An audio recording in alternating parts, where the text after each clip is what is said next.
Salut, c'est Tony, j'espère que vous allez bien et que votre business e-commerce se déroule à merveille. Dans cette vidéo, je vais vous présenter quelle marge produit faut-il viser en e-commerce.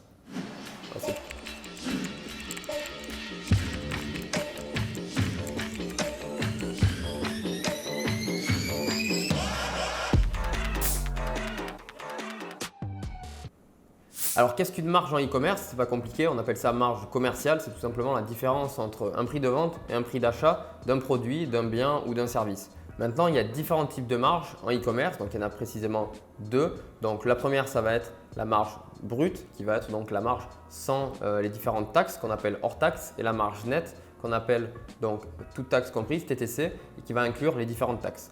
Donc nous, là maintenant, je vais vous présenter un calcul qui va être comment calculer sa marge brute sur un produit en e-commerce sans pour autant rentrer dans les détails de la marge nette, etc.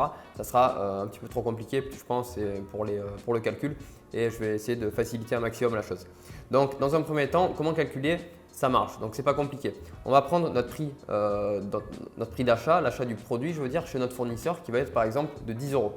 Ensuite, ce qu'on va faire, c'est qu'on va inclure la livraison, donc les frais de livraison qui vont être par exemple de 5 €. Donc on arrive donc sur un prix d'achat de 10 € plus 5 € sur 15 € pour le transport de notre produit et l'achat de notre produit auprès de notre fournisseur. Ensuite, ce qu'on va faire, c'est qu'on va regarder à quel prix on va le vendre. Donc admettons, on va vendre ce produit 50 €. Ce qu'on va faire, c'est qu'on va faire juste la soustraction entre 50 moins 15, tout simplement, on arrive sur 35 € de marge brute. Donc ça, c'est la marge brute. Après, ce qu'on peut faire, c'est aussi inclure dans la marge brute les frais publicitaires au même titre que les frais de shipping, donc les frais de livraison. Donc on va se dire que par exemple, on a un coût par achat pour vendre ce produit en question à 50 € de 10 €.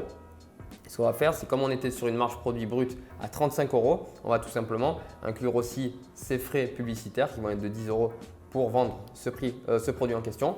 Donc on va se dire qu'on a donc une marge produit donc brute qui va être de 25 €. Voilà, en incluant aussi les frais publicitaires.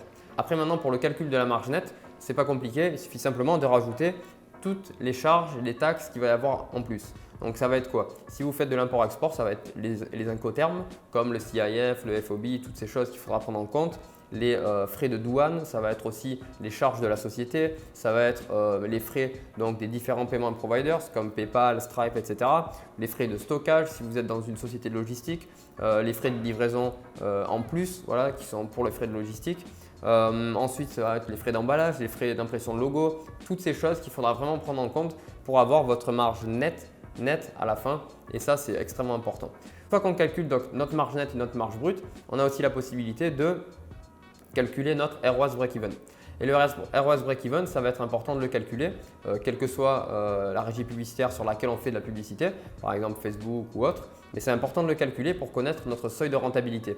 Et grâce au calcul de la marge, on saura donc quel est notre ROAS break-even brut et ROAS break-even neutre. Voilà. Donc ça, je ne vais pas rentrer dans les détails dans cette vidéo. Maintenant, je vais répondre à une question qui est très souvent posée, qui va être comment calculer la marge moyenne. Est-ce qu'il faut faire un x3, un x4? Voilà, comment est-ce qu'il faut qu'on fasse pour avoir une marge moyenne? Donc moi, ce que je fais, ça va dépendre des produits en fait. Ça va aussi dépendre de la valeur perçue du produit.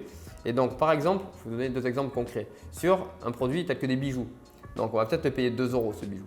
On va le payer 2 €, voilà, peut-être 2,50 €. Bon, on va partir sur un calcul simple de 2 €.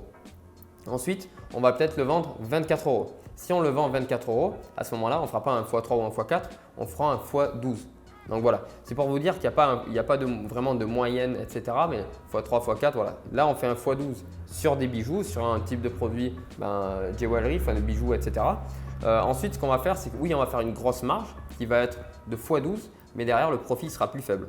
Maintenant, je prends un autre exemple qui va être la décoration. Donc la décoration, c'est intéressant parce que ça rentre dans l'art, et l'art, ça a souvent une très forte valeur perçue. Ça va dépendre des matériaux, ça va dépendre de ces différentes choses, mais ça a souvent une très forte valeur perçue. Donc on peut le vendre aussi beaucoup plus cher que son prix, que le prix de vente actuel, le prix d'achat actuel chez notre fournisseur. Donc admettons, là, c'est un produit, une décoration qu'on va acheter 50 €. Donc on l'achète 50 €, on ne va pas inclure les frais de livraison comme je vous ai dit pour faciliter le calcul, mais on va après le vendre 150 € sur notre site.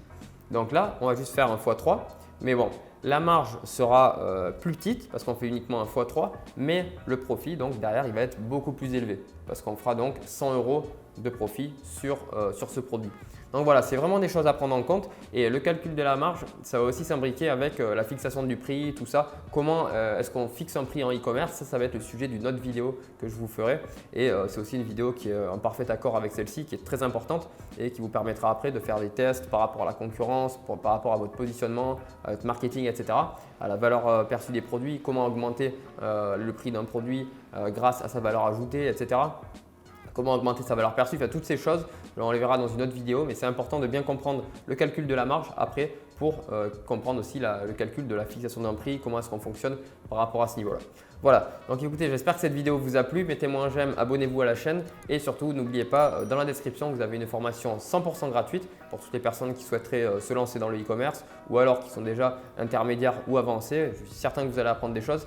Donc, formation gratuite dans laquelle vous verrez donc comment créer une boutique e-commerce de marque de A à Z.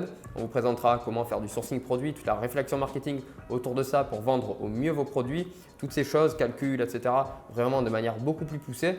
Et ensuite, on vous présentera aussi comment faire de la publicité sur des régies publicitaires et puis donc des études de cas de 0 à 500 000 euros en 3 mois. Donc ça, c'est vraiment ouvert à toutes les personnes qui sont un peu motivées et impliquées dans le business en ligne. Et ensuite, comment passer de 0 à 50 000 ou 40 000 ou 50 000 euros, je ne me rappelle plus, en 4 jours. Donc ça, c'est très intéressant pour toutes les personnes qui sont donc qui ont un marketing, je veux dire, un petit peu plus agressif et c'est ouvert à tout le monde. Voilà. Donc je vous dis à très bientôt, c'était Tony, ciao.